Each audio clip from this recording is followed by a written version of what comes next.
Bonjour, bonsoir, vous êtes confortablement installés sur West Track Radio pour une émission un peu particulière puisque moi-même et Lucie Olivier, bonjour Lucie. Bonjour Cécile. Sommes animatrices et ou journalistes et ou coordinatrices de radio en construction à Strasbourg. Et nous sommes accompagnés par notre hôte Mathieu Le Chevalier. Bonjour Mathieu. Bonjour.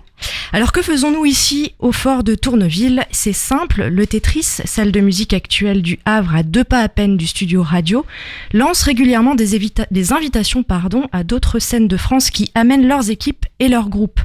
Ainsi, ce soir à 19h, la soirée Bienvenue Strasbourg abritera une programmation musicale et culinaire imaginée par la laiterie.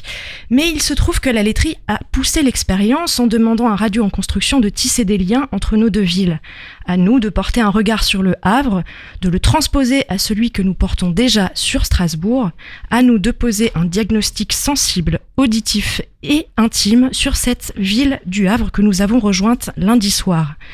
Depuis lundi soir, armés de notre enregistreur, nous avons donc parcouru la ville, traversé la vie nocturne, déambulé dans le grand port maritime, arpenté la plage de Galets, découvert l'architecture brutaliste d'Auguste Perret, rencontré ses habitantes et habitants chaleureux, ouverts et curieux.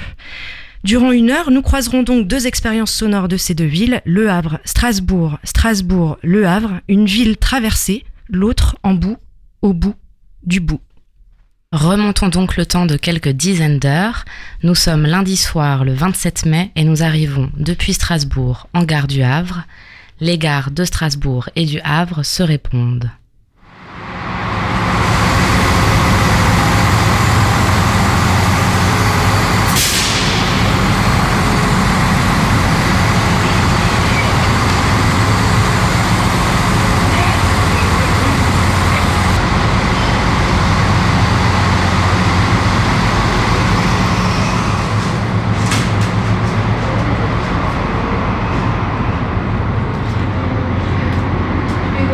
Arrivée en gare du Havre. Le Havre. Plus de 170 000 habitants au dernier recensement de 2016. Commune française du nord-ouest de la France, en Normandie, située sur la rive droite de l'estuaire de la Seine. Son port est le 2e de France après celui de Marseille pour le trafic total et le premier port français pour les conteneurs.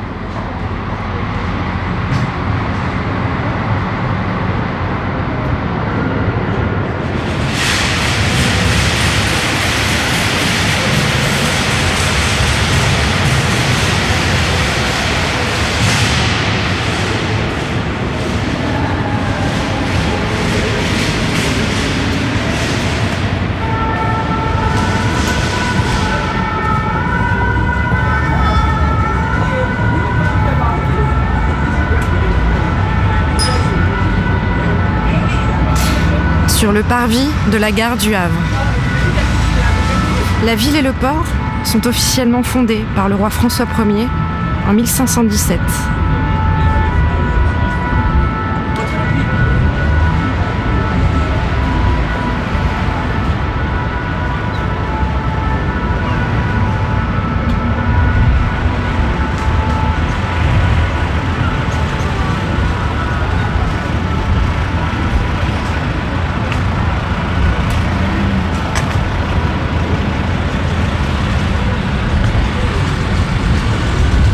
Sur les quais du tram du Havre.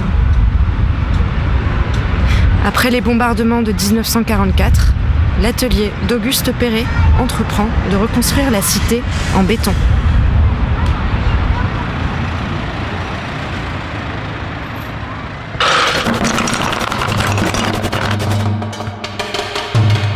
Radio en construction explore quelques verbes élémentaires. Partir. Carte postale de Strasbourg. Épisode 1. Arriver dans la ville.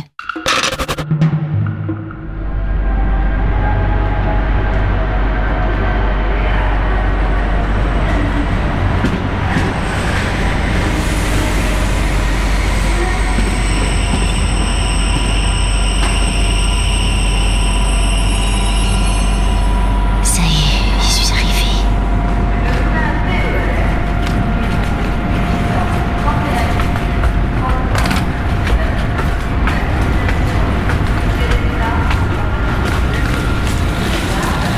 que c'est la sortie.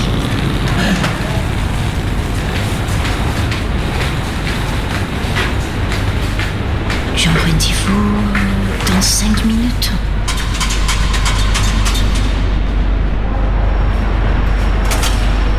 Ouais, j'ai mon ticket, mon pote.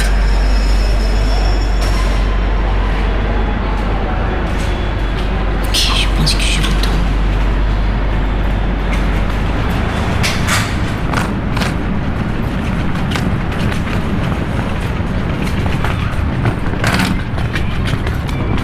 Ah, mais c'est quand même bizarre ces cars.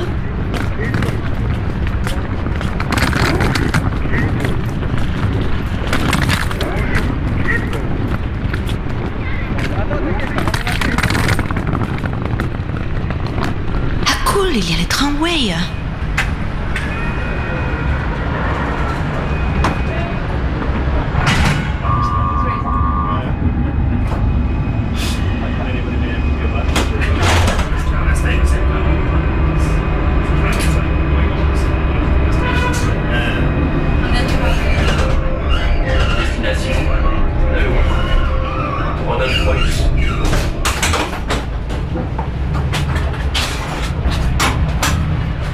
Place de l'homme de fer.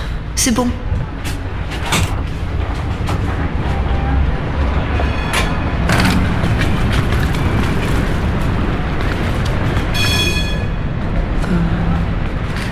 Faut qu'il fasse une appel. Bon, on verra. Ok.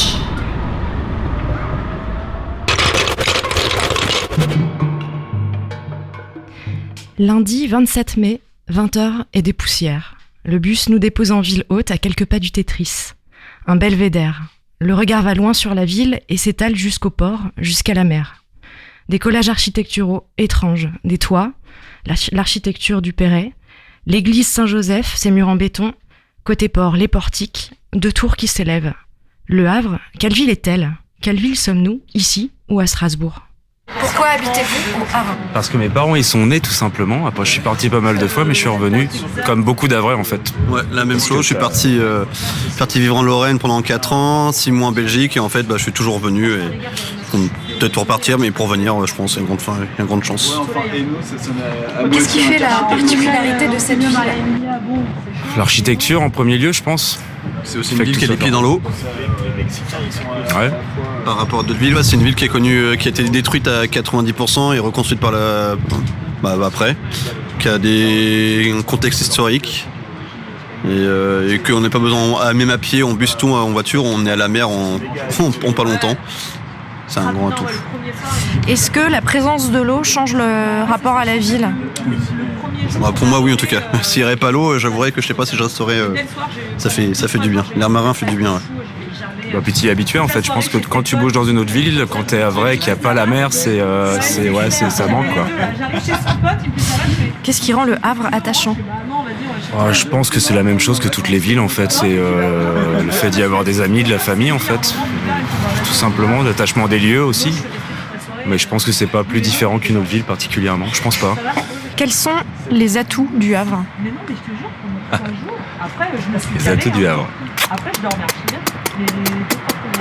Ça dépend sur quels critères aussi. Si on parle sur le plan économique, sur le maritime, c'est clair que c'est un bel avantage. Sur le plan culturel, il y a beaucoup de choses qui se passent aussi. C'était quoi ? Quels sont les avantages, c'est ça ? Les meilleurs avantages ? Les atouts. Ouais, sur le global, je dirais l'économique, même si moi j'en ai absolument rien à faire, mais si je dois répondre de manière objective, on va dire, ouais, c'est sur le plan économique, le maritime, ça fait quelque chose d'énorme pour le Havre, quoi. On est sur le deuxième port maritime européen, je crois, si je dis pas de bêtises. Qu'est-ce qui manque au Havre ? Rien du tout. C'est impeccable en fait. Non, il n'y a rien qui manque. C'est nickel. Ouais, c'est bien comme ça. Non, il y a eu un gros moment où il y a eu un énorme manque culturel au Havre, où tu n'avais plus vraiment de salles de concert, tu n'avais plus vraiment de studio de répétition, et ça fait quelques années que ça a vachement repris à ce niveau-là, avec la création d'une SMAC. Suite à la fermeture de la précédente, tu as le musée, le MUMA qui a été refait entièrement, et ça fait 2-3 ans que ça rebouche bien à ce niveau-là, niveau culturel. Ouais. Parlez-nous du quartier dans lequel vous habitez. Alors moi je suis né dans Sainte-Cécile, mais je peux pas trop en parler parce que je m'en souviens plus beaucoup. Je vais plutôt pas. Ouais, c'est un quartier résidentiel avec des écoles et tout. Enfin c'est pas. Et quartier après j'ai vécu à Génère, quartier Génère, là où il y a la patinoire pas loin et pareil c'est quartier résidentiel, agréable, les gens sont sympas. C'est desservi un peu partout. T'as le tram maintenant qui passe à côté, les bus et tout, donc voilà. Moi, je suis né au Mont-Gaillard, donc en ville haute, qui est une zone urbaine sensible, où il y a des grandes tours partout et des gens qui n'ont pas énormément d'argent, tout simplement. Et maintenant, j'habite au Rond-Point, donc en ville basse, qui est un peu un des deux quartiers, des trois, on va dire, quartiers populaires de la ville basse havraise. C'est un peu le Barbès havrais, on va dire. C'est un quartier très cosmopolite, t'as le marché asiatique, le marché africain, t'as une épicerie russe. Ça bouge énormément, il y a beaucoup de gens bizarres dans la rue, des gens qui prennent beaucoup de drogue, d'alcool, etc. Ça vit en fait, c'est cool, c'est sympa. Quels sont vos 3 lieux favoris dans la ville ? La plage, le McDead's évidemment, parce que c'est là où il y a beaucoup de concerts et moi ça me touche particulièrement. Et en 3e lieu... Qu'est-ce que je pourrais dire en 3e lieu ? Il y a le port, les quais, tout simplement, parce que c'est l'âme du Havre en fait. Et c'est cool d'y balader, tout simplement. Moi je dirais le McDead's aussi, pour les concerts, l'ambiance, les amis.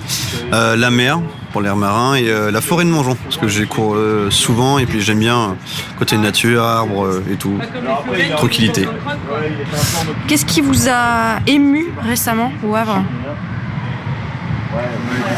La dernière apparition du Royal de Luxe, qui sont une troupe de théâtre qui ont démarré au Havre en 93 et qui ont fait leur dernière apparition au Havre, et ça a été un moment où toute la ville était réunie, puis il y avait une grosse émotion générale, c'était chouette, donc ouais, je pense que c'est ça. Et c'était en juillet 2017. Le Havre est-elle la ville que l'on croit ? Non, parce que les gens pensent que le Havre c'est une ville plate qui bouge pas et tout, alors que c'est pas vrai, on peut quand même bouger. C'est sûr qu'à partir d'une certaine heure après ça dort, mais non, il y a moyen de bouger partout, il y a plein de trucs à faire, les musées ou autres. Non, c'est une ville qui est quand même assez dynamique et tout, quand même.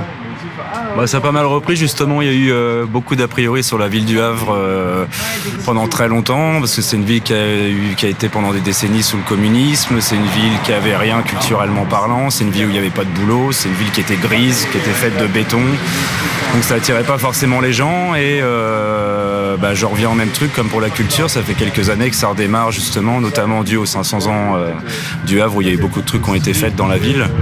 Et il y a de plus en plus de touristes qui viennent, il y a de plus en plus de monde. Et maintenant, je pense qu'il y a beaucoup moins d'a priori, autant des Havrais envers la ville du Havre que des gens qui n'y vivent pas et qui n'y ont jamais été. Comment on arrive au Havre ?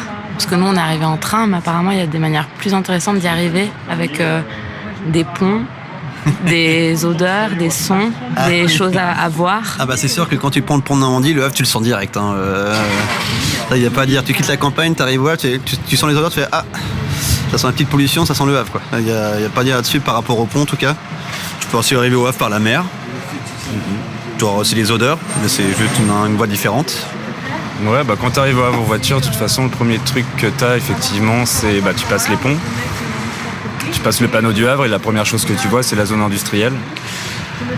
Il y en a qui aiment bien, il y en a qui aiment pas. Moi, ça me dérange pas. C'est même super beau la nuit d'ailleurs. Ouais. Et après, le paradoxe sympa, c'est que quand tu arrives justement à droite, t'as que des falaises de craie, c'est super chouette. Et à gauche, t'as toute la zone avec les grandes, comment t'appelles ça, les grandes tours qui crachent du pétrole avec les énormes flammes. Donc c'est vrai que ça fait ça peut faire un peu peur en arrivant et ça sent pas super bon.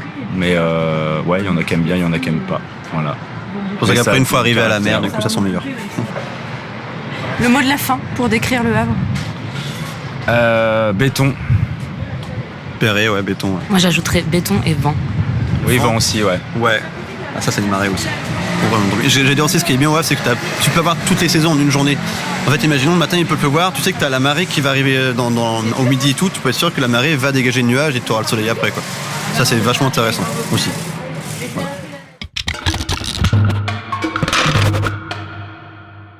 Pourquoi habitez-vous à Strasbourg ? J'habite à Strasbourg parce que c'est ma ville d'origine. Et pour toi, qu'est-ce qui en fait la particularité ? Strasbourg, c'est une ville jeune, c'est une ville où il y a de l'espace, c'est une ville qui est libre, on peut faire plein de choses. C'est un bel endroit, il y a un bon cadre de vie, on s'y sent bien. Pour toi, qu'est-ce qui la rend attachante ? Comme dit, c'est sa jeunesse, c'est une possibilité où on peut faire plein de choses. On est vraiment libre dans cette ville au final, on peut y faire ce qu'on a envie parce qu'il y a tout à faire ici. Et pour toi, du coup, qu'est-ce qui lui manque ? S'il y a beaucoup de choses à faire, qu'est-ce qui pourrait lui manquer ? Ce qui pourrait lui manquer, c'est peut-être plus d'authenticité, quelque chose de plus concret, quelque chose qui appartient à cette ville. Éviter un petit peu de repomper les concepts d'autres endroits, mais essayer de faire quelque chose par rapport à notre environnement et ce qui fait la force de Strasbourg, c'est-à-dire c'est une ville où voilà, il y a plein de gens qui s'y croisent, il y a des gens locaux, il y a des gens d'ailleurs, mais essayer de construire quelque chose avec tout ça. Est-ce que tu peux me parler de ton quartier dans lequel tu habites actuellement à Strasbourg ? Je réside à proximité de la laiterie. Pareil, c'est un quartier jeune, aussi un quartier avec une grande diversité culturelle. Et ça force l'ouverture et c'est bon tout ça. Est-ce que tu pourrais me citer 3 lieux favoris dans la ville de Strasbourg ? Les quais de Gallia, le Z, le musée d'art moderne, et aussi les rooftops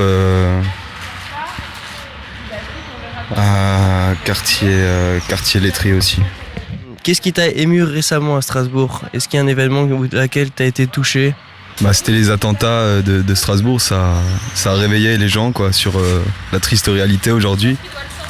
Et voilà, c'est quelque chose qui est arrivé et il faut qu'on avance, il faut qu'on pense au futur et voilà quoi. Qu'est-ce qui a vraiment pu t'agacer dans la ville ? Ce qui peut agacer, c'est l'excès zèle des forces de l'ordre, ça peut être tout ce qui est administratif, tout ce qui est en rapport avec la politique aussi. Quelque chose qui nous touche pas forcément tout de suite. Et il faut essayer d'en faire abstraction. Enfin, voilà, c'est quelque chose qui peut être rébarbatif et saoulant à la longue aussi. Est-ce que Strasbourg est celle qu'on le croit ? Non. Strasbourg, c'est une ville qui est beaucoup de choses, bien plus encore. C'est pas simplement la cathédrale, c'est tous les gens qui créent les choses ici, qui la rendent vivante, ceux qui ramènent de nouveaux concepts, ceux qui font connaître aussi la ville. Et voilà, Strasbourg, c'est beaucoup de choses et beaucoup plus que ce qu'on veut y voir ou ce que les gens veulent montrer de cette ville. Comment toi, tu rêves de Strasbourg ? Je rêve de Strasbourg comme une ville libérée où on peut faire vraiment ce qu'on a envie, où chacun trouverait sa place. Voilà, une ouverture totale, éviter de penser qu'à soi, essayer de penser aux autres et de construire avec les envies de tout le monde. Et aussi, voilà, que tout le monde puisse s'identifier à un endroit de cette ville, à quelque chose qu'on peut y faire.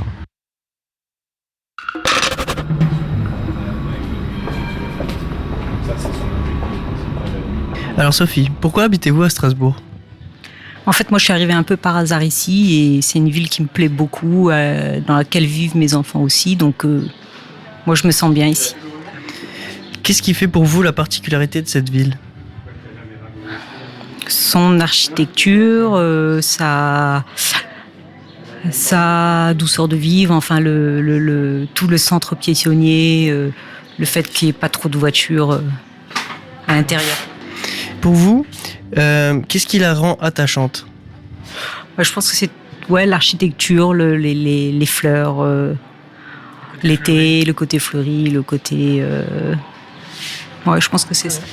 Est-ce que vous pourrez me citer quelques atouts que vous pouvez trouver à cette ville ? C'est la ville du vélo. Ça, c'est vraiment, vraiment top pour circuler. Et puis toujours ce côté piétonnier, vélo, tout ce qui est déplacement doux. Et du coup, qu'est-ce qui pourrait lui manquer en fait ? Rien. Est-ce que vous pourriez nous parler du quartier dans lequel vous habitez actuellement ? Moi, j'habite Esplanade. Est-ce que vous y sentez bien ? Oui, très bien, oui. Est-ce que vous pouvez me citer 3 lieux favoris dans la ville où vous avez l'habitude d'aller ? Alors, la cathédrale. Je m'émerveille à chaque fois que je passe devant. Après, le côté aussi, peut-être proximité avec la nature. Il y a pas mal de parcs, le Portalès, il y a quand même la nature assez proche. En dernier, les terrasses. Très bien. Qu'est-ce qui vous a ému récemment à Strasbourg ? Ouais, l'attentat. Ouais, l'attentat. Ça a été très difficile. Vous l'avez ressenti comment, le côté un peu plus réel de ce qu'on a pu voir à la télé ? Vous avez pu le ressentir directement ? En fait, chaque attentat nous touche énormément, mais quand ça touche notre propre ville, c'est très difficile, c'est d'autant plus difficile. En plus, je travaille moi à la propreté urbaine, donc nos agents ont dû aller sur le terrain pour nettoyer, donc on a été très affectés, très proches, voilà. Et est-ce qu'il y a quelque chose qui puisse vous agacer dans la ville ? Alors ça, c'est un peu lié peut-être à mon métier, mais c'est une ville très propre, mais parce qu'on passe très tôt. Donc, ouais, peut-être un peu le manque de respect un peu des gens. Est-ce que Strasbourg est celle qu'on croit ? Mais que croient les gens ? Je pense que chacun a son avis. Donc, si vous avez l'occasion de rêver sur Strasbourg, est-ce que vous avez une certaine vision ? Continuer à développer tout ce qui est transport doux, ce qui est fait, tout ce qui est développement durable, tout ce qui est solidarité.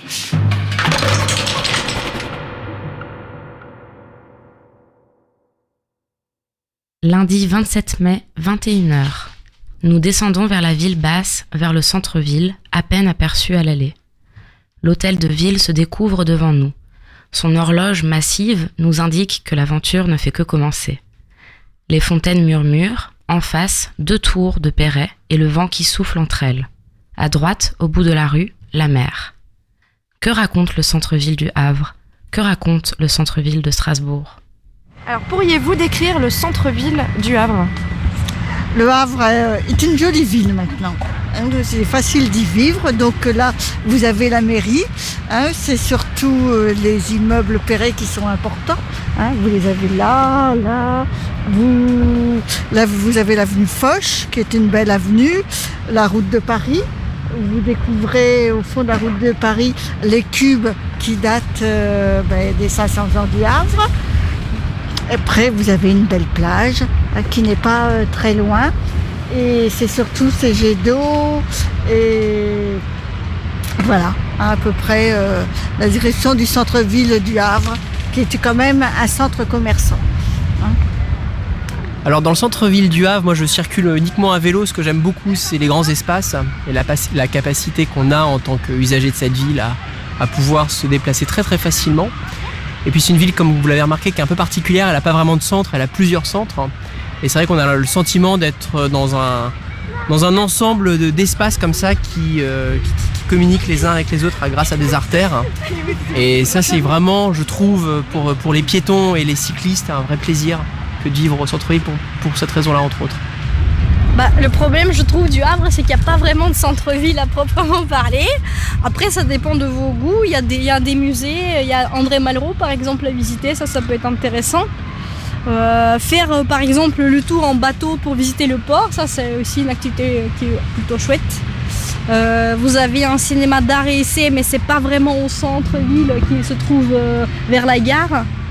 Et qu'est-ce qu'il y a d'autre sinon à faire ? Du shopping. Et bon, ça c'est peut-être pas la meilleure des villes pour faire du shopping. À la plage, c'est sympa, le port aussi.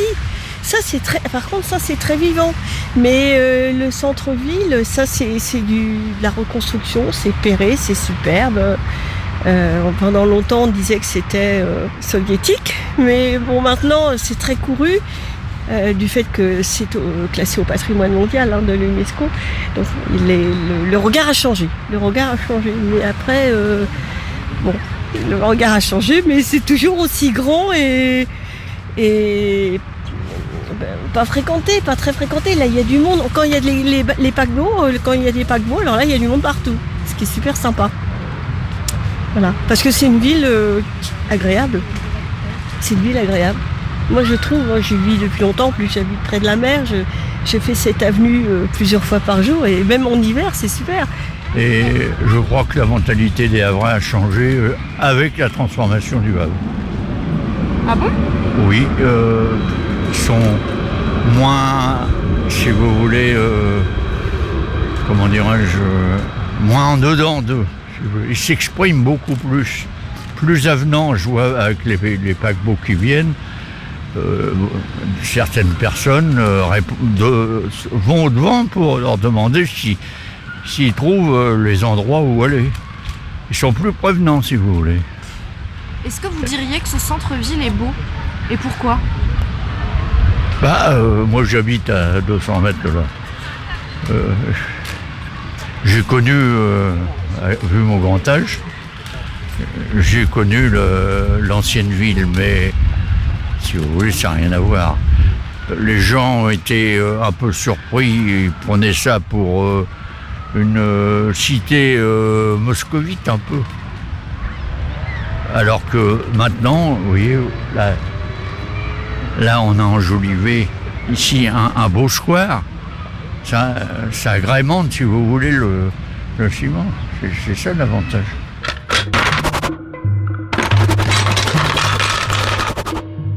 Radio en construction explore quelques verbes élémentaires.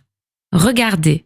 Micro-trottoir réalisé à l'occasion de la nomination du quartier de la Neustadt au patrimoine mondial de l'UNESCO. À la Neustadt, écoutez, c'est un quartier que j'aime beaucoup. Moi, je suis guide de Strasbourg.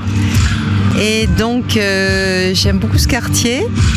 Je trouve que c'est vraiment une ville à part. C'est vraiment la ville allemande et c'est l'embryon de la ville moderne, on peut dire, hein, puisque les Prussiens ont vraiment créé les premières grandes artères de Strasbourg, les grandes avenues, des grandes places, de l'espace. Voilà, donc c'est vraiment un quartier à part. Et puis on a la chance parce que c'est un bel exemple d'architecture wilhelmienne.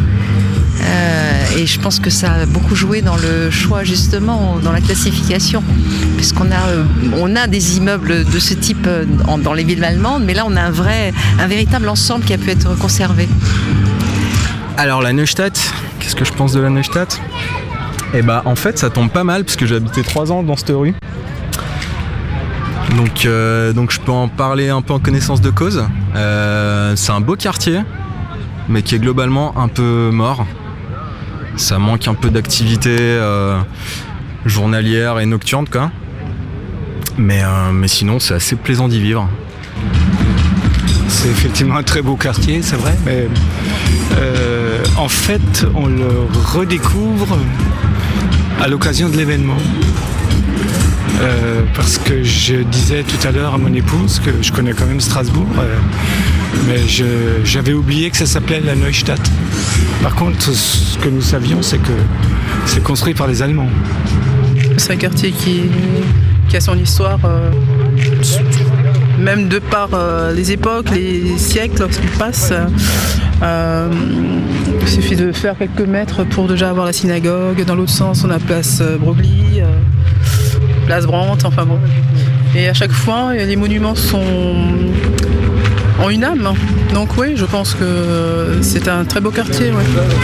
C'est un très beau quartier qui nous rappelle notre histoire proche, hein, avec nos voisins allemands. Et c'est absolument magnifique comme quartier, vraiment. C'est somptueux. Un peu froid par certains égards, mais très majestueux aussi par d'autres égards, à d'autres égards. Voilà, c'est à peu près tout ce que je...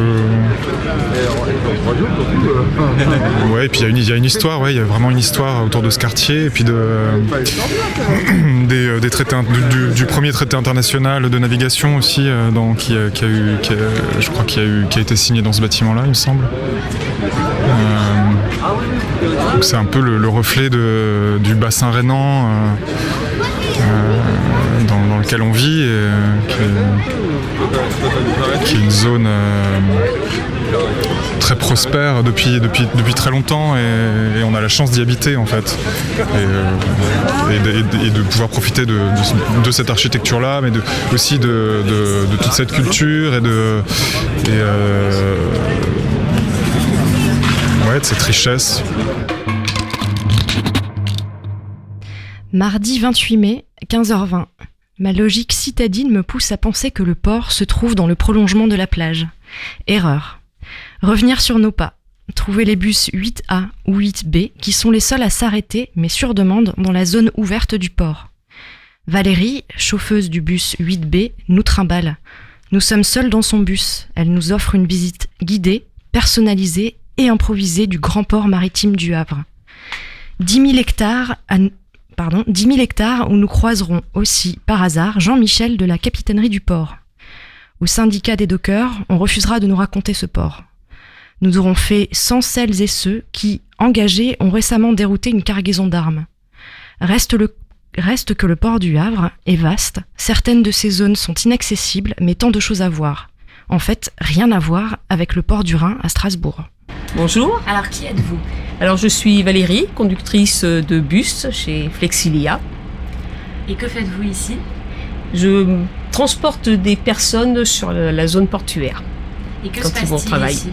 Ici, c'est tout le cheminement des routiers qui amènent des conteneurs, qui les font monter sur les bateaux et puis qui récupèrent les conteneurs pour les envoyer en dehors de la France. Alors bonjour, qui êtes-vous et que faites-vous ici ? Alors moi je suis monsieur Marchand Jean-Michel, officier de port adjoint. Je travaille pour le grand port maritime du Havre. Que se passe-t-il ici ? Il y a beaucoup de trafic, de liaisons qui font que tout navire peut rentrer sur le port du Havre suivant les fonctions, les démarches administratives ou autres. Voilà. Comment décririez-vous le port du Havre ? Pour moi ça fait actuellement 12 ans que je suis ici et j'ai aucun problème, tout se passe très bien et puis justement je pense que ça évolue de plus en plus. Il y a du transit, du passage ? Il y a du transit, il y a du passage, tout est très bien, il n'y a pas de souci à ce niveau-là. Comme ça fait 12 ans que vous êtes ici, est-ce que le port du Havre a évolué en 12 ans ? Ah tout à fait, oui, tout à fait. Et évoluer déjà tout sur les quais, sur le tonnage des containers, sur les fluviaux, sur les croisières aussi. Les croisiéristes maintenant qui sont de plus en plus nombreux. Là. Et surtout maintenant qu'on a fait aussi un quai maintenant nettement plus grand pour les porte-conteneurs maintenant, où on peut accueillir les 400 mètres maintenant. C'est quand même plus intéressant. Et comment le port s'articule avec la ville du Havre ? Après c'est une liaison, c'est juste une liaison. Il y a encore quelques quais qui font pas partie de la ville, mais directement on a besoin d'eux pour un pont ou deux pour faire ouvrir. Sinon à part ça c'est un petit peu le port qui englobe tout. Qui englobe tout ? Ouais, c'est ça. Ouais. Qu'est-ce que ce port vous inspire à vous ? Moi qui a déjà navigué pendant 20 ans déjà auparavant, donc moi le port je reste dans la zone où je connais beaucoup de bateaux, donc maintenant avant j'étais sur les bateaux, maintenant je les vois rentrer, je les vois partir, c'est totalement différent, mais je reste toujours dans ma zone de navigation. Ouais, c'est ça. Et quel est l'état d'esprit qui règne ici ? Très bien, c'est très bien. Il y a une très bonne compagnie, il y a de très bonnes conditions pour travailler aussi. Donc, vraiment, franchement, à ce niveau-là, je ne sais pas grand-chose à dire d'autre. Tout se passe très bien. Et comment décririez-vous le port du Havre ? C'est un port, je dirais, qui bouge beaucoup, avec beaucoup de grèves. Mais bon, pour des bonnes causes, on va dire. Et puis, c'est vrai que ça se renouvelle tout le temps. Le port du Havre se renouvelle tout le temps. Il y a des touristes maintenant qui viennent, des bateaux de croisière de plus en plus. On en avait très peu avant et de plus en plus on en a. Avec des Anglais qui viennent, d'autres personnes étrangères, mais beaucoup de touristes maintenant. Je trouve que c'est une belle ville, même si elle est très... l'architecture est du Perret, donc c'est très carré et tout ça. Et puis le port, oui, enfin... je sais pas comment vous dire, moi je suis havraise, donc voilà... J'aime tout ce qui est du Havre, que ce soit le port, la ville, les gens qu'on y rencontre, parce que voilà, on rencontre pas mal de gens. Donc, mais heureusement qu'on a le port. C'est vrai que ça donne du travail à beaucoup de gens. Et quel est l'état d'esprit qui règne dans le port du Havre ? Je sais pas trop. Je veux pas dire que les gens sont... Enfin, c'est des travailleurs, c'est vrai, des travailleurs. Ça bosse très très tard. Et en plus de ça, c'est très familial. Enfin, je veux dire, les dockers, c'est une grande famille. Vous ne pourrez pas... un docker qui a des soucis, il sera entouré de tous les gens qui travaillent sur le port du Havre. Ça, c'est une grande famille. Le port du Havre, c'est une grande famille.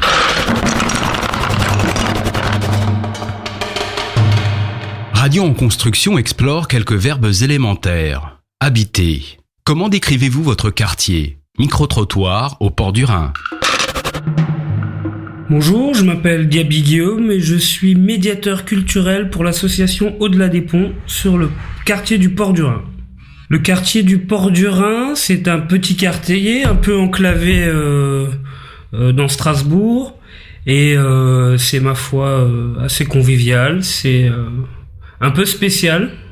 Je pense que c'est dû à l'isolement, mais sinon c'est très proche d'autres quartiers de ce genre-là. Bonjour, je m'appelle Ingrid, je suis animatrice au Port du Rhin.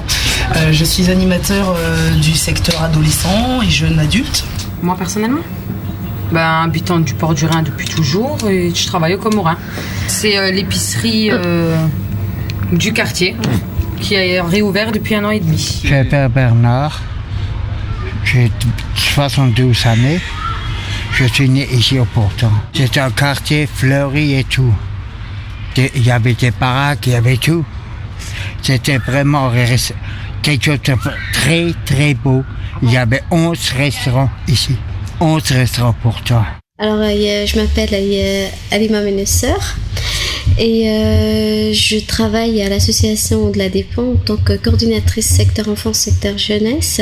Une chose ou une vision que j'ai eue, c'est la première fois que je suis venue au quartier de Port du Rhin. J'habite à Strasbourg, mais c'est pas un quartier forcément qu'on y va, on se balade et on découvre des choses. Il y a rien sur le quartier, il y a des gens qui habitent, mais c'est pas un quartier vers lequel les gens qui n'habitent pas viennent en fait. Après, je trouvais aussi qu'il était très très loin. J'avais l'impression d'arriver comme si j'avais quitté Strasbourg. Rien qu'on regarde un peu les bâtiments, comment ils ont fait par rapport aux autres quartiers et tout, ça se ressemble pas. Et je me suis crue vraiment ailleurs. Que j'ai quitté Strasbourg pour venir ailleurs.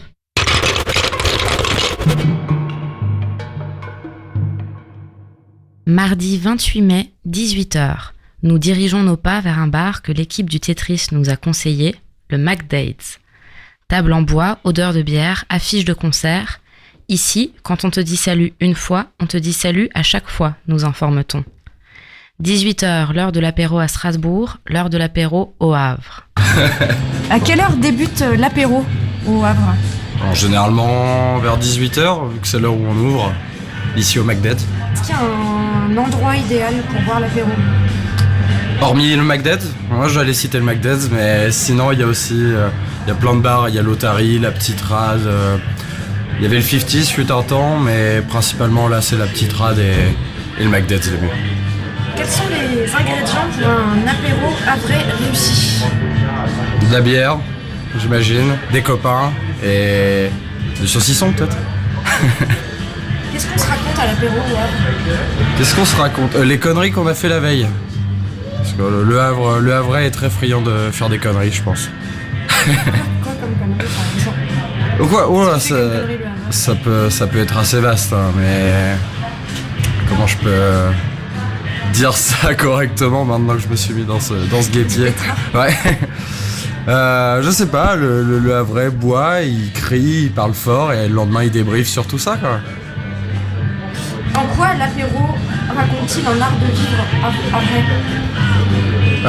C'est vrai que c'est très commun en Normandie, l'apéritif, hein, on joue vraiment beaucoup par ça. Je sais pas, c'est un moment de convivialité, dirons-nous. Et tout simplement, là, un instant à partager avec des amis, et puis voilà. Qu'est-ce qu'on se dit quand on traque aussi ? Santé à la tienne, je sais pas, comme partout, j'imagine.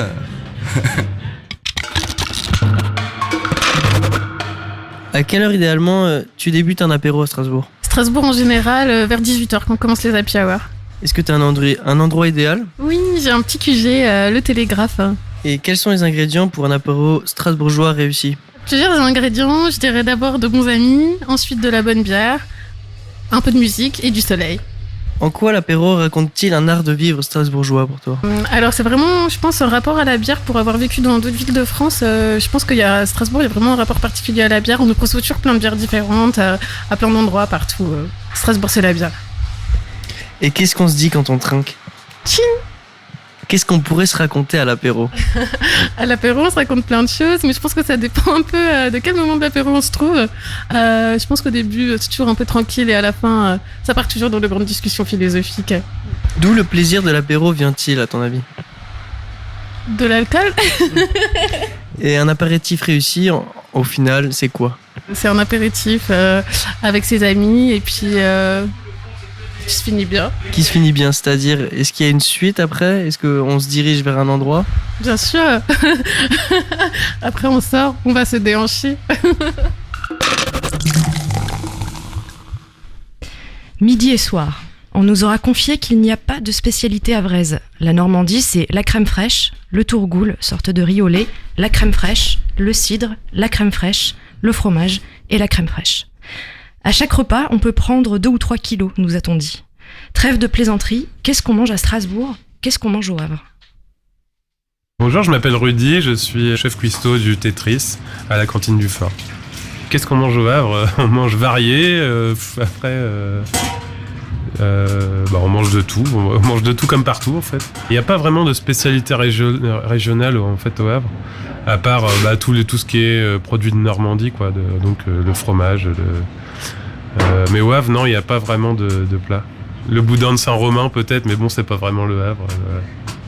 Le boudin vrai. La convivialité à la normande, c'est... Ouais, voilà.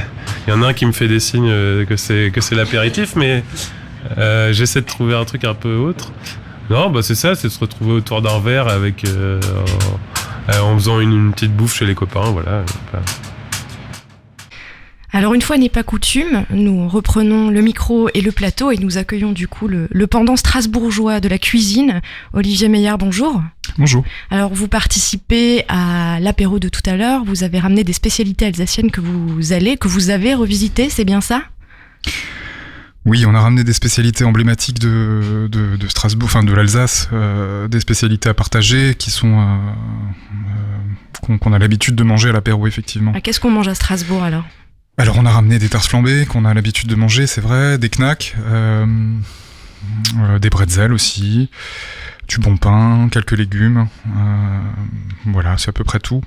Y a-t-il un plat symbolique de la convivialité qu'on mettrait au milieu de la tablée ? Oui, la tarte flambée, inévitablement. Enfin, oui, je pense que c'est la tarte flambée qui est la plus conviviale. Et c'est quoi du coup la convivialité à l'alsacienne, à la strasbourgeoise ? On peut peut-être parler du Stammtisch, qui est quelque chose de particulier chez nous ? Oui, c'est la table, effectivement, le Stammtisch, c'est assez connu et on le pratique souvent. C'est la grande table au milieu de la salle où on peut venir seul ou à plusieurs et s'asseoir à côté de gens qu'on connaît pas et passer une partie ou une grande partie, une petite partie de la soirée ensemble et partir comme on est venu. Et donc la table ou la Stammtisch on s'y assoit avant tout pour manger ou échanger en Alsace ? Je pense les deux, puisqu'on est très gourmand en Alsace, donc on y va peut-être d'abord pour manger et oui, se retrouver aussi. C'est vrai que le repas est convivial en Alsace et la Stammtisch, c'est vraiment ça rassemble un peu tout ça. Et un repas réussi, du coup, ça ressemble à quoi ? Un repas réussi façon Olivier Meillard. Oula.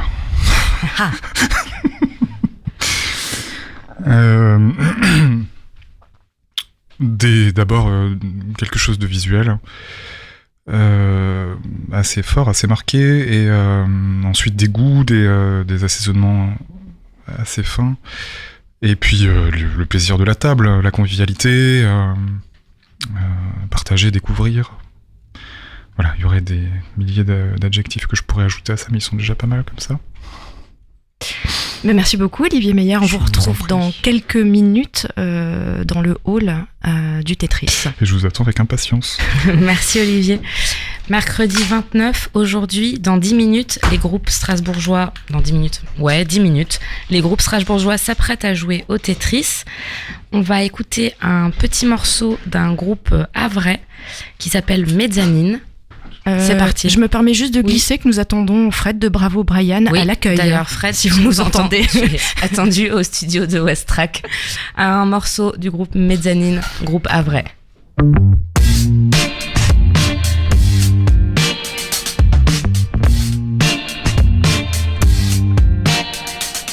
When I saw your eyes, it was already too late.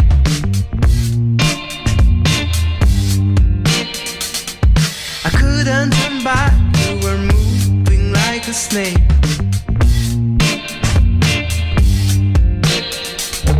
I'm gonna get burned, but I want to touch your light.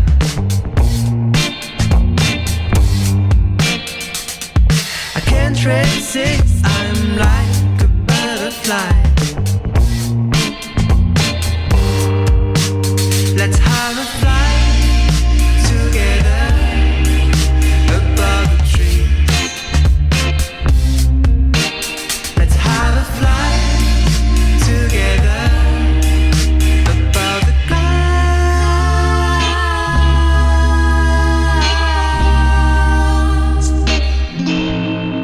above the sun,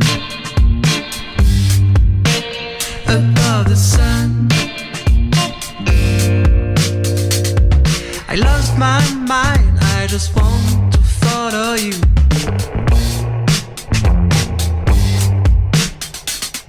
And I'm not sure, but I think you wanted to.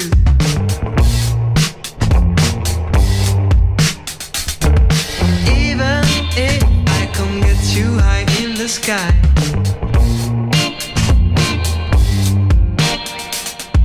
why don't you stay with me on the ground?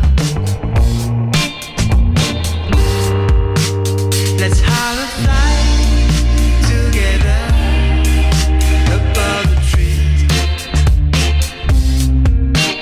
Let's have a flight together above the clouds.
Les aléas sur l'autoroute de la radio, on vient d'écouter Mezzanine et Bravo Brian. Bravo Brian qui ne viendra pas nous voir en plateau, mais que vous pouvez écouter et découvrir ce soir gratuitement au Tetris. Avec nous en plateau, Maxime du groupe Havrais Mezzanine justement. Maxime, bonjour. Bonjour. Est-ce que tu pourrais nous présenter ton groupe qu'on vient d'entendre ? Ouais, carrément. Alors Mezzanine, c'est plus un projet musical qu'un groupe à la base. C'est le projet que j'ai lancé il y a déjà quelques années et qui est basé sur des morceaux que j'ai écrits au retour d'un voyage en Australie. Et voilà, et depuis ça, je suis revenu au Havre parce que j'ai toujours habité ici, mais j'ai continué à écrire des morceaux un peu dans la même veine. Et voilà. Donc c'est pas un groupe, c'est un projet solo en fait. Non, enfin disons que c'est mon projet et qu'il y a eu plusieurs formes. On a joué en groupe. En ce moment, c'est plutôt un truc que je défends tout seul, mais j'aime bien le faire évoluer et j'espère que ça changera et qu'un de ces quatre, je rejouerai en groupe si je trouve les bonnes personnes.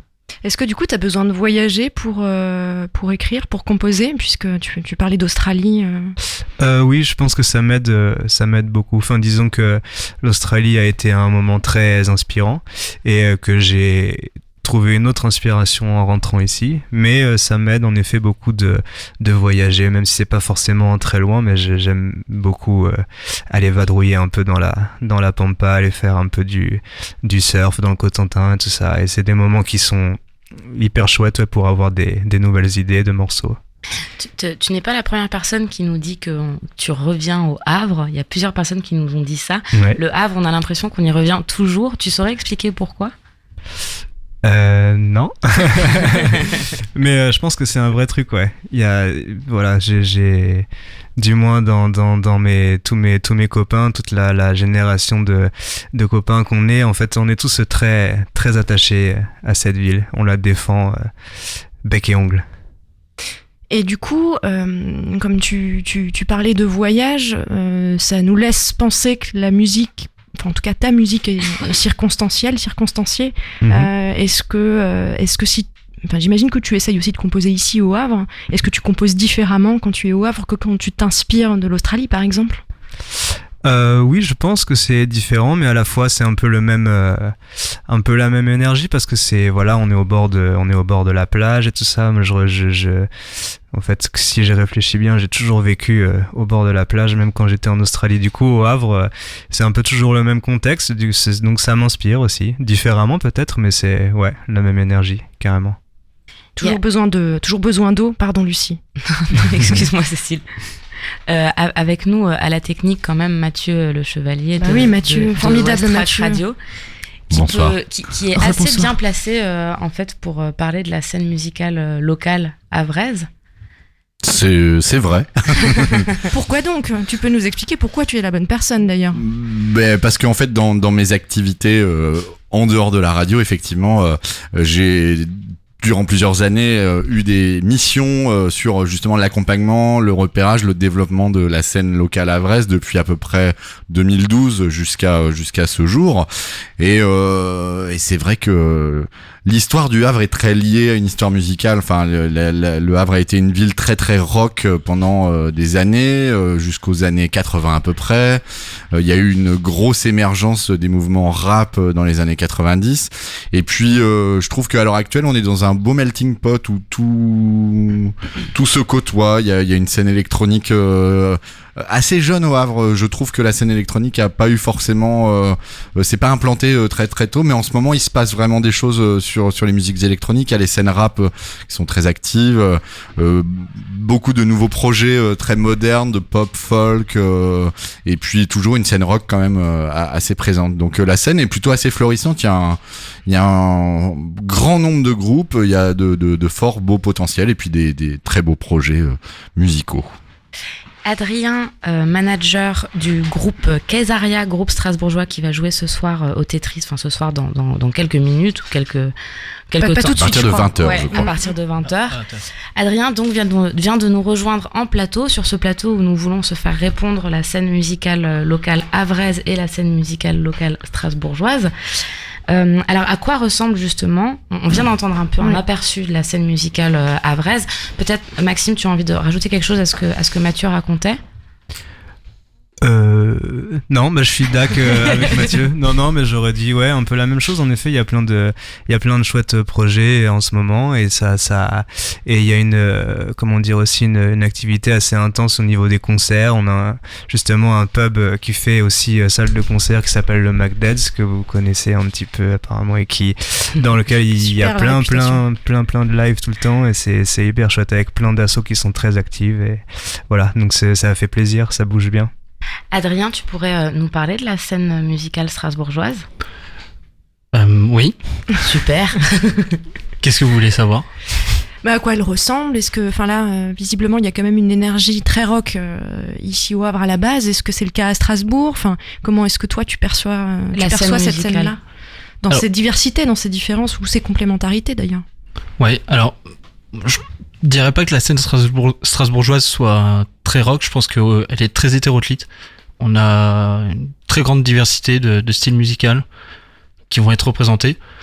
Le rock en fait partie, puisqu'il y a une histoire, je pense, tout comme au Havre. Après, aujourd'hui, il y a une véritable ouverture. Les salles, en tout cas, les lieux de diffusion à Strasbourg le permettent, en tout cas beaucoup. La laiterie est une salle où on va retrouver vraiment tous les styles aujourd'hui de musique actuelle. Il y a l'espace Django qui a ouvert aussi il y a maintenant quelques années, qui a un côté, je dirais, un petit peu plus world. S'ils m'entendent, j'espère que je réponds bien à leur ligne éditoriale, mais c'est l'idée. Après, quand on va dans les petits clubs, il y a vraiment de tout. Je pourrais pas dire qu'il y a vraiment un style qui domine. Après, on a également il y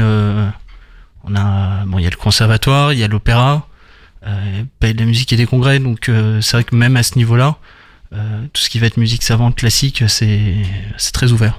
Mathieu. Et en termes de lieux un peu alternatifs ou de bars, concerts, Strasbourg est riche de ce type de lieux oui. Oui, alors tu peux même en citer d'ailleurs pour donner des idées aux artistes havrais pour aller jouer à Strasbourg. Si vous voulez venir visiter Strasbourg, il y a plein de choses à faire. Moi, ça fait que 10 ans que je suis à Strasbourg, donc je connais pas toute l'histoire des salles, mais c'est vrai qu'il est assez mythique et qui est installé maintenant depuis bien plus de 10 ans, peut-être une grosse vingtaine d'années, je crois fin des années 90, il y a le Molodeuil, qui est un lieu associatif autogéré. Là, pareil, tout type d'association va venir présenter, défendre des projets qui soient à la fois des projets à la fois locaux, mais aussi des projets qui viennent d'ailleurs. Je pense aux associations. Alors il y a Punk Routine, Punk. Il y a Pelpas aussi qui est extrêmement implanté, qui défend différents festivals. Ils font le Payton Noël, ils vont faire le festival Pelpas là qui vient de se terminer. Ouais. Tout à fait. Notamment très hip-hop et très musique de fanfare aussi. Ouais, hyper dans ce créneau-là. Et ils font même des activités, moi que j'aime bien, du dimanche, où tu vas au Molodeuil en fait pour faire du jeu de plateau par exemple. Ouais. Voilà, ou de la balle aux prisonniers. Ça se défend, hein, ça se joue encore. Il y a énormément d'aficionados. Hein. De la balle aux prisonniers. Ouais. Ok. Si tu veux, on fait un match. Pas de souci, on fait ça. On fait ça après l'émission. Après l'émission. Parce que pendant, ça va être voilà, du matos. Sous la pluie. Après, il y a le Molodeuil. Il y a eu, il y a un lieu particulièrement que j'affectionne, auquel je voudrais rendre hommage d'une certaine façon. C'est le Mud Club qui a fermé il y a pas très longtemps. Je crois qu'on en a tous un peu pleuré. Il y avait des concerts tous les jours, quoi, quasiment. Il y avait tout le temps des trucs. De la scène locale. Et même pas, ça venait de partout. Oui, ça venait de partout, ouais. Genre, mais il avait toujours en première partie ou quelque part des groupes strasbourgeois. Tout à fait, il défendait ça à fond. Moi, j'adorais. Donc ça, c'est parti. Bon, après, c'est cyclique, hein. Il y a tout. Aujourd'hui, il y a encore des petits lieux. Il y a le local, il y a l'élastic bar, la culture pour justement, si tu veux danser jusqu'au bout de la nuit. Ouais. C'est plutôt électronique du coup là. Ouais. Il y a le Calt aussi. Et alors ça aussi, pareil, sur l'extérieur de Strasbourg, un petit peu en périphérie, il y a des lieux comme ça, moi, qui me paraissent un peu plus nichés sur les styles, comme le Calt, le Diamant d'Or. Le Diamant d'Or, ouais. Ça sonne comme une boîte de nuit des années 70. Pourtant, c'est plutôt orienté c'est noise. Plutôt, garage, noise, rock un peu sale. Musique expérimentale. Et du coup, Maxime, est-ce que c'est facile en comparaison, est-ce que c'est facile de jouer, de répéter ou de diffuser même sa musique au Havre ? Mathieu, tu peux aussi compléter ce que nous dira Maxime. On joue à la ville qui a le plus de lieux, c'est ça? Ouais. Non, pas du tout. On perd du coup, je crois, hélas. Non, je pense que ouais, on a, voilà, on aimerait avoir plus. En effet, là, ça donne envie quand j'entends qu'il y a autant de lieux et tout dans une même ville. C'est vrai que de notre côté, on est un peu, peut-être, je sais pas, limité. Après, du coup, les lieux où ça joue sont super, mais ouais, non, ça ferait plaisir d'avoir un peu plus d'endroits, en effet. Mais bon. Oui, il y a quand même pas mal d'endroits. Hein. Enfin, oui. on va les citer du coup pour leur rendre hommage, tout comme on l'a fait pour Strasbourg. Mais c'est vrai qu'on a beaucoup cité le McDead's, puisque bon, effectivement, c'est aussi un peu le bar où tout le monde se rencontre. Il y a aussi, bon, forcément, il y a le Tetris qui est la salle de musique actuelle, mais rien que dans le fort de Tourneville, il y a aussi le SEM qui a une programmation très axée sur la scène locale. Ouais. Il y a Pieds Nus qui a une salle aussi qui est plus sur les musiques expérimentales et qui permet aussi à beaucoup d'assauts d'organiser. Et puis après, au niveau des bars, effectivement, donc le McDead's, on les recite, hein, on n'a pas d'action chez eux, mais quand même. Mais il y a l'Escale aussi, oui, c'est vrai. Ouais, qui est boulevard de Gravel, qui là a une programmation très très rock vers le punk. T'as le bistrot qui s'est mis récemment à vraiment relancer une programmation, et qui relance une programmation de jazz justement qui y avait plus au Havre depuis quelque temps. Et puis après, bon bah on peut citer la Petite Rade, la Colombe, Happy Doc, le Kangourou pour des soirées plus liées au DJing. Voilà. Bon voilà, j'en ai certainement oublié, la liste n'est pas exhaustive. Moi, j'avais tout oublié. Mais effectivement, après on est aussi contraint. Il y a eu encore récemment quelques problèmes liés aux nuisances sonores qui font que des bars comme le Kangourou par exemple avaient annoncé à un moment donné qu'il arrêtait toute soirée musicale parce que il était en gros conflit avec ses voisins. Tiens, d'ailleurs je ne sais pas si c'est sur Strasbourg. Ça ouais, voilà. je te rassure, c'est pareil à Strasbourg. Hein. Il y a eu, on a eu quelques épisodes assez sympas justement d'associations de riverains qui sont composés, qui ont un peu tiré la bourre aux différents établissements. À juste titre, je sais pas. J'ai des gros doutes sur la légitimité de certaines actions qui ont pu être menées parce que quand t'es dans un centre-ville d'une ville étudiante comme Strasbourg, je sais pas où on en est, on doit être à 80 000 étudiants. Enfin, ce qui est pas le cas au Havre. Ouais, mais si tu veux du calme, en fait, tu te mets pas en centre-ville à côté des boîtes de nuit, quoi. La grande question, ouais. Non, tout à fait. Je sais pas. Non, mais c'est le même problème. Moi, c'est mon avis. Hein. Qu'est-ce qu'un musicien strasbourgeois ou un manager, en tout cas quelqu'un qui travaille dans la musique à Strasbourg, a envie de dire à quelqu'un qui travaille dans la musique havraise, et qu'est-ce que quelqu'un qui travaille dans la musique au Havre a envie de dire à quelqu'un qui travaille dans la musique à Strasbourg? Qui se lance? Adrien. Moi, comme je disais, ça fait 10 ans que je suis à Strasbourg et la musique a tout de suite été une passion, une envie, quelque chose dans lequel j'avais envie d'évoluer, où je me projetais. Et souvent on te dit mais faut que t'ailles dans les grandes villes, c'est-à-dire faut que t'ailles à Paris, faut que t'ailles je sais pas à New York, bon, choisis ta ville.